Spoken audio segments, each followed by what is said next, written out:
Well, hello, and welcome to another exciting episode of Ohio C. Paramedia, Ohio C. Paramedia. The media of the 21st century. Not like those old Y2K ones that have one foot in the 21st with their technology, but the other foot stuck. I'm stuck here over in the mud. I can't get out of here. I sold myself for $100 billion. Now I'm only worth 60, and oh, the investors are angry. I'd better spend all of my time and energy making money for my owners. I started out the brainchild of a Harvard dropout. Who needs frickin' Harvard when you can, sell your company for $100 billion, even though it's only worth 60? So what? So one day you were worth how much? I don't know. What percentage do you own? Oh, Marky baby. But anyway, so instead of having something stock worth $30 billion, you're only worth $16 billion. Whatever. I don't know what the hell it is. What difference does it make after a couple million? I think 100 million after 100 million. When do we draw the line and say, you know what? Capitalism is an amazing thing, and I certainly am not in favor of scrapping capitalism, but does it really make sense that some people make more money just on their investments than in a day than other people who work and work and work make in a lifetime?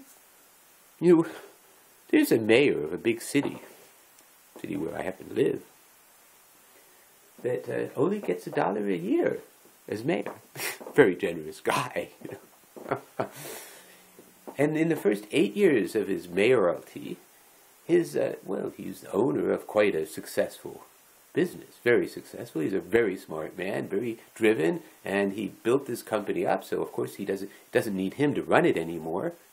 So he can he basically retired from running the company, but he owns such a large percentage of the company that, while he was mayor for 8 years, he made, on the average, his wealth increased $4 million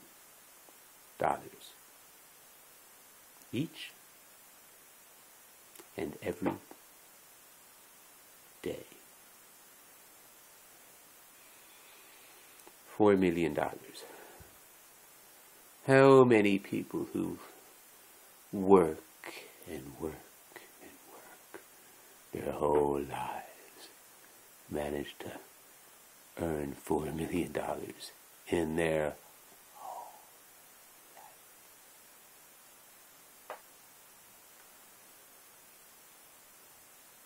How many people are out on the street, completely out on the street, because we can pull together $6 billion on an election between the presidential and the congressional elections. $6 billion were spent. For what? To demonstrate who can lie with greatest effectiveness?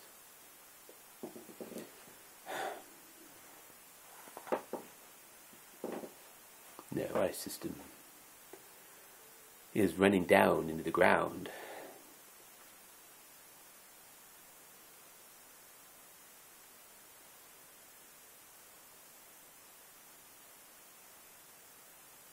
What can we do about it? Well, Voltaire, forgetting, he had the book with the two, the person who saw everything as perfect. You know, this is the best of all worlds. Pangloss, the one who glosses over everything. Pangloss. We live in the best of worlds.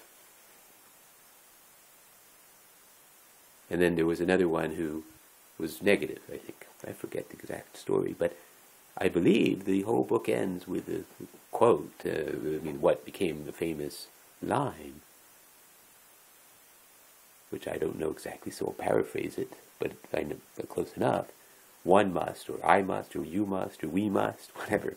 One must cultivate one's own garden.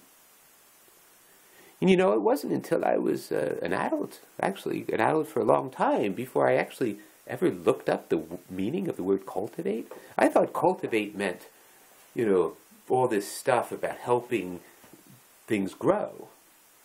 So all the things that help make it grow, and in a sense, it's true, except it's in a very limited sense.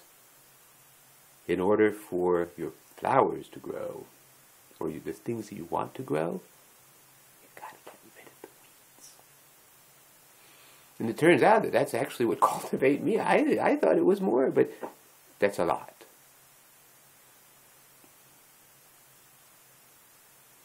We must cultivate our own gardens. We must get rid of the weeds in our own selves, so that the real flower of our souls, the flowers of our souls, can rise up and grow,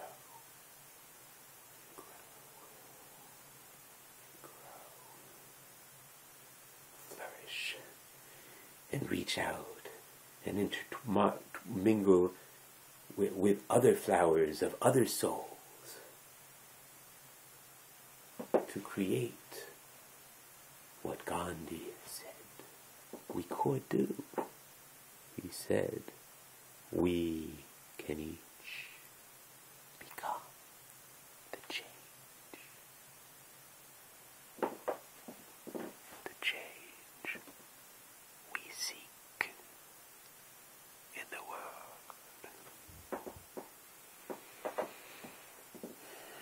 He didn't say that we could go and change the world, but he said we each, I, can become the change I seek in the world. You can become the change you seek in the world. And if enough of us do it, voila, the world will change.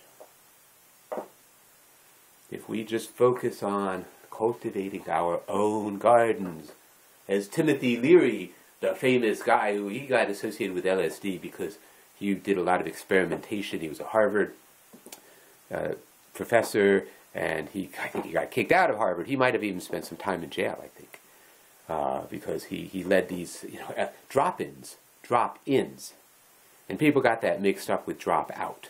Those are completely different things, obviously, except drop-in, drop-out, it sounds close enough. And so when he said his very famous 6-word, that's, it's Timothy Leary. Who's Timothy Leary? 6 words.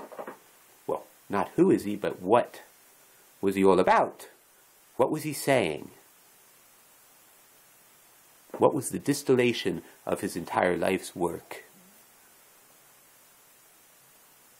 Turn on to all of, I think he might have been a neurologist or neuropsychologist or something, or he got interested in it. He's a smart guy, so whether he was trained as a neurologist or neuropsychologist, he probably was very capable of learning what was being learned about neurology in the 1960s when he was so active.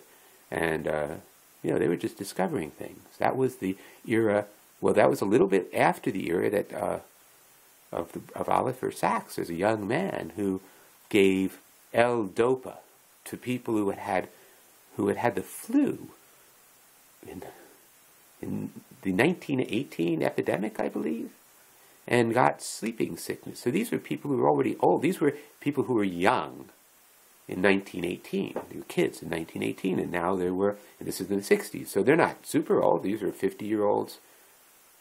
Yeah, 50-year-olds who had been asleep in a catatonic, state. Well, semi-catatonic. I mean, they were able to eat. You know, you could leave them. They were docile.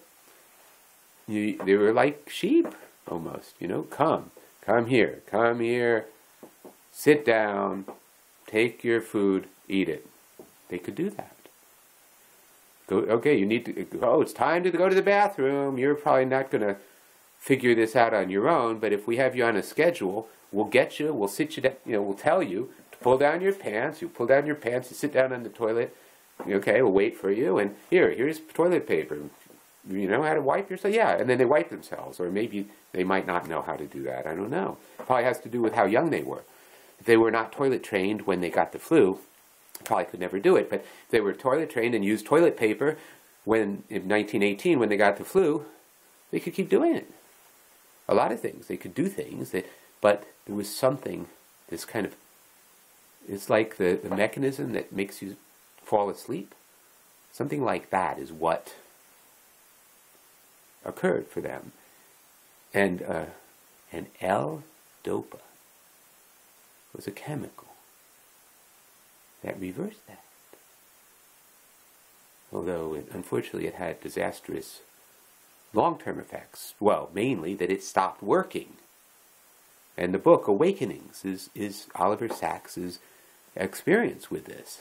And with the people who he woke up, like miraculously. And these were people who had not been doing, their minds were like frozen. Like, you know how sometimes you might get up from a sleep and you're just not, it's like you're not there, you know. That's what they were for this. There's one man in particular who awoke. And unfortunately, because they didn't have an understanding, they had to give him ever greater quantities. And that caused him to become very uninhibited. So he wound up, you know, saying, oh, gee, this thing between my legs seems to want me to do something with that beautiful nurse over there, you know. And, you know, this was a person in his 50s who was, you know, 6 or 8 or something in 1918. Maybe 60s by then. Yeah, 50s or 60s. So, you know, when he just woke up. So he was a kid. He was a pre-teen, pre-adolescent, pre-pubescent is the word. I mean, and now he became pubescent. He went through puberty and continued on. It's just that he had nothing there to get him to do anything about it. And then he woke. Oh, life has all sorts of things. What is this feeling down here in between my legs? Oh, I smell you, I see you, you're beautiful. Oh, come here, you know. Oh, I just would like to hug you. Oh, yeah, and gee, I have this desire for I don't even know, why is my, you know, groin, you know, my pelvis rubbing against your leg, you know. Well, then that didn't work, you know, it didn't go down so well. And he got into a lot of trouble. And they had to cut back. And when they cut back on the L-dopa, he started to become despondent. Before he finally slipped back into complete catatonia again, he went through this horrible depression because he knew he was slipping back. He didn't want it to happen, but it was happening, and there wasn't anything he could do about it. He just kind of slipped back.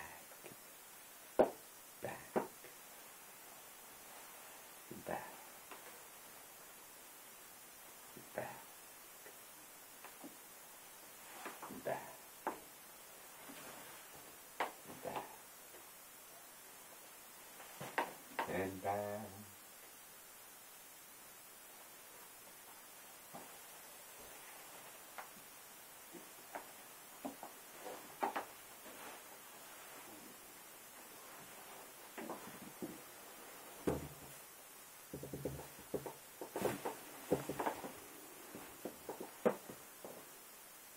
See you next time.